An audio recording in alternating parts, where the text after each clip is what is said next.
Prenez votre café. Oui. Mais ce que je vais vous dire, je ne suis pas maître, je ne suis pas un maître. Oui. Je suis une pratiquante Oui. de base. Ah. De base. Oui. Vous comprenez? Premier niveau. Voilà, Premier niveau. Oui. Donc, mon discours n'est pas un enseignement. Oui. D'accord? Je peux juste vous expliquer ce que l'on fait ici et vous inviter à nous rejoindre. Nous avons le mercredi, comme aujourd'hui, une séance de méditation à 6h30 ce soir, Ah, 18h. qui est ouverte aux gens du voisinage. Bon. Une fois par semaine, nous pratiquons avec les gens qui habitent autour. Donc, si vous voulez faire l'expérience de la méditation zen, je vous invite à venir à 6h. Hein, je vous montrerai la posture.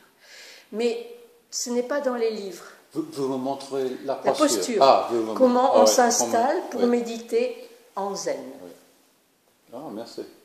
Et ça dès 6h à 18h jusqu'à 10. Nous commençons à 18h30 jusqu'à 19h20. Oui. Ah. Pas tout à fait. 4 ou 5 minutes.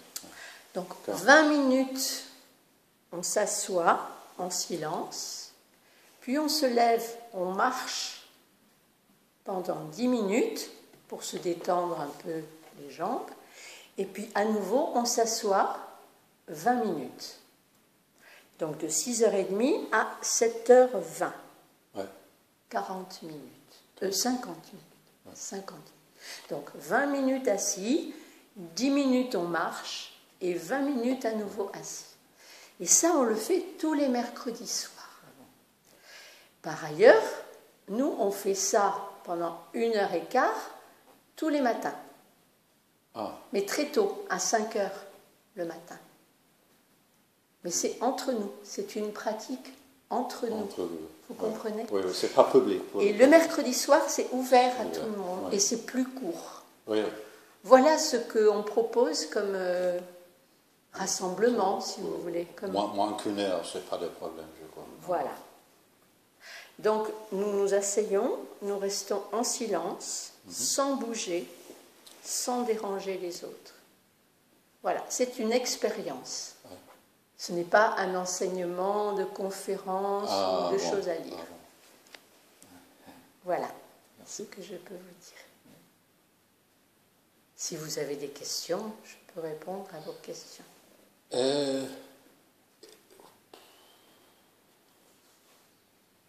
C'est trop tôt pour moi maintenant. Vous m'avez dit ce qu'il faut savoir. Voilà, mais pourquoi vous venez ici? Je suis allé à vétérinaire, le vétérinaire. Vétérinaire. Je cherchais le vétérinaire. Oui. Et je me suis trompé avec la route. Et j'ai vu le panneau. Le panneau, oui. Monastère zen. Alors, je me dis, ça peut être intéressant. Je vais prendre des photos et prendre de la littérature et lire. D'accord. Après. Mais vous avez entendu parler du zen? Ah oui, bien sûr. Oui, ça vous dit quelque chose. Et à quoi vous l'associez? Est-ce que vous savez qui est Bouddha? Le Bouddha. On a entendu parler. Hein? Bouddha est un homme comme vous, qui il y a 2500 ans, 2600 ans, donc 600 ans avant le Christ, il s'est assis, il était prince, il avait au palais tout ce qu'il voulait, mais ça ne le satisfaisait pas. Il cherchait autre chose. Et donc il est sorti de son palais, et il a vu un mendiant, un vieillard qui allait mourir, il a rencontré la souffrance humaine. Un mendiant, un qui n'a pas d'argent. Oui. Ah, oui. S'il vous plaît, oui, je voilà. comprends. Donc il a dit, mais tout le monde ne vit pas comme moi. Moi je suis prince, j'ai tout ce qu'il faut. La condition humaine, elle est souffrance. Et donc cet homme a pris conscience que les hommes souffraient et il a cherché à les aider. Donc d'abord il a été avec des yogis. Il y en avait Oui. Avant, oui. Déjà. Oui, déjà. Il a été avec des yogis, un groupe de yogis. Il a été très très loin dans l'ascétisme en vivant avec rien. Il a été aux portes de la mort. Et il s'est dit, c'est pas ça la solution. Donc il a cherché par lui-même, tout seul. Et un jour, il s'est assis avec une grande détermination, très décidé. Je m'assois et je regarde ce qui se passe. Et il a eu ce qu'on appelle l'éveil. C'est-à-dire il a eu une conscience dégagée de toutes les contingences. Et là, il s'est dit, je vais aider les autres humains. Et nous, on a hérité de ça. On fait l'expérience de s'asseoir en silence et de faire le silence intérieur. Voilà. C'est ça l'expérience qu'on fait ici. Ouais.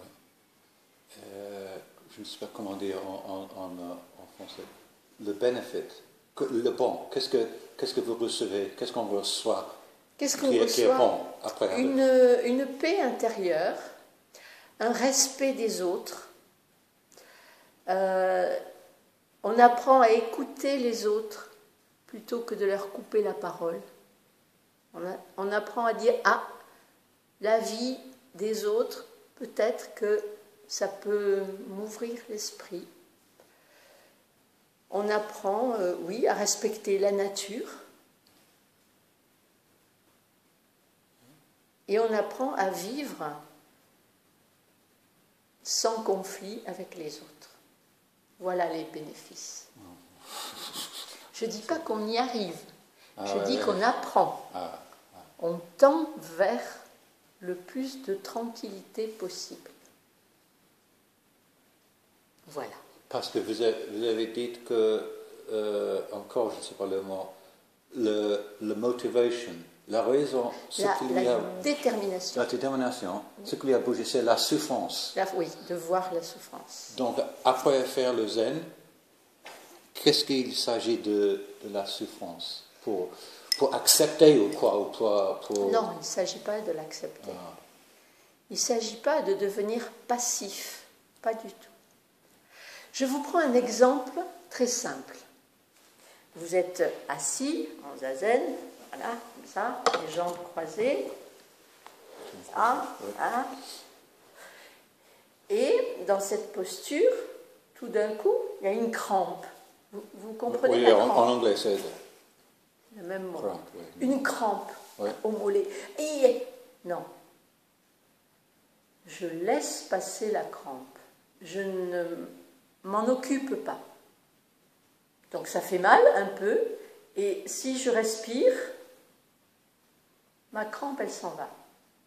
Voilà, une expérience avec la douleur. Et avec la souffrance morale, quand on est séparé de quelqu'un qu'on aime, ou quand on est obligé de vivre avec des gens qu'on n'aime pas, qu'on est obligé dans le travail parfois.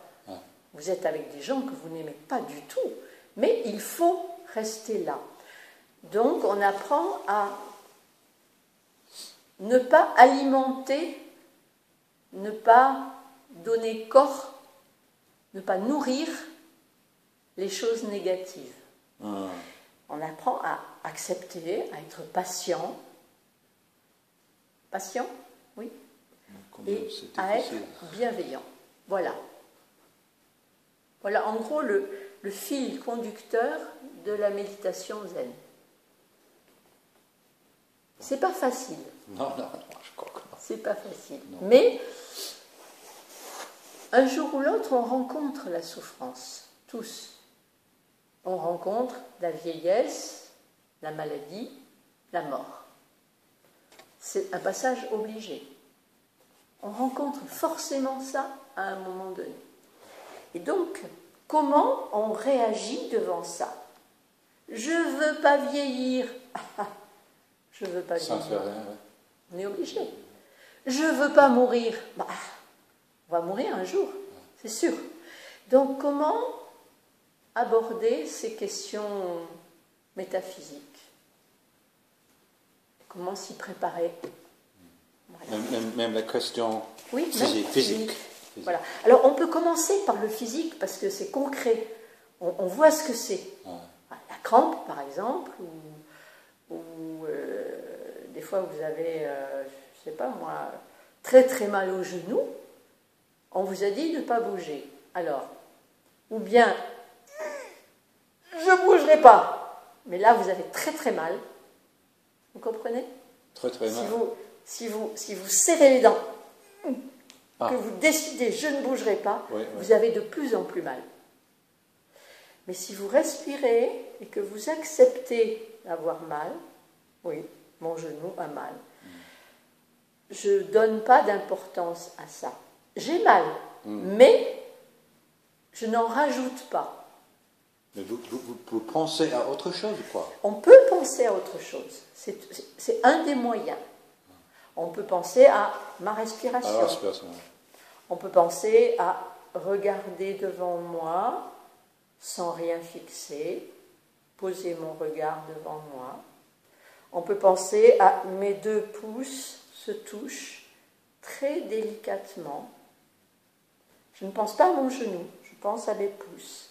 Et du coup, on donne moins d'importance au mal du genou. Il est là quand même, on ne le nie pas, mais on ne l'alimente pas, on ne le nourrit pas. Voilà ce qu'on fait. Merci. Ça a l'air très simple. C'est très simple.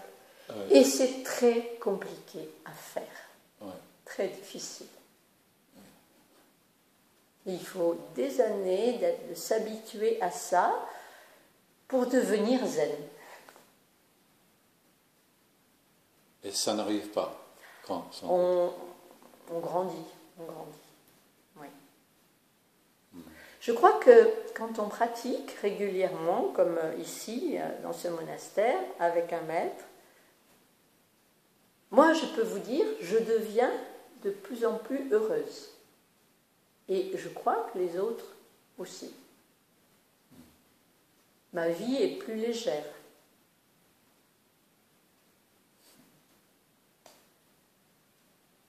Mais il faut de la patience, de la persévérance et une grande décision.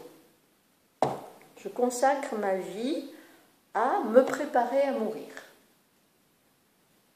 Vous comprenez ?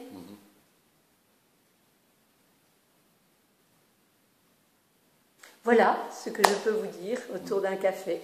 Oui, merci. Merci, madame. Si vous avez des questions, je peux essayer de répondre.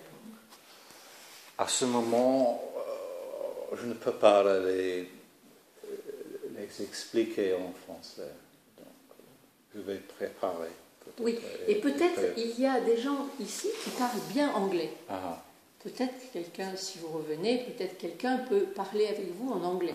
Ils sont tous français? Il y a une Québécoise canadienne. Il y a un Suisse qui parle français. Et il y a un Américain, mais qui parle très bien français. Donc nous ne sommes pas tous français. Non. Et pas de japonais? Nous avons un jeune japonais qui arrive le 19, bientôt, dans quelques jours. Il vient vivre un peu avec nous 1 mois. Nous avons régulièrement des jeunes japonais qui viennent vivre avec nous. 1 mois ou 2. Au Japon, ils pratiquent? Oui. Oui. Et ils viennent voir comment ça se passe en France. Et nous, il y a certains d'entre nous qui vont au Japon faire des séjours de 3 mois. Voilà, donc on a des échanges avec le Japon. Mais il n'y a pas de brochure. L'histoire de cette... non, l'histoire, non. Je vais vous donner ce que j'ai. En anglais.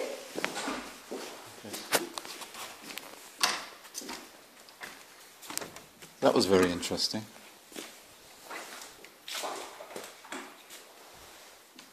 Voilà, la seule chose que j'ai, c'est ça. Ah, ça c'est merveilleux.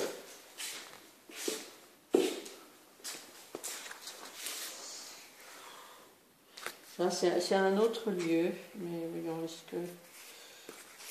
Oui.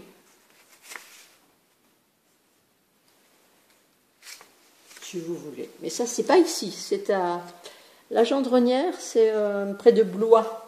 C'est loin? Oui. Ah non, non, je peux prendre, je peux aller trop loin. C'est la même pratique, c'est un autre lieu comme ici. Ouais. Voilà. Ok, merci. Sinon, je vous dis, on n'a pas de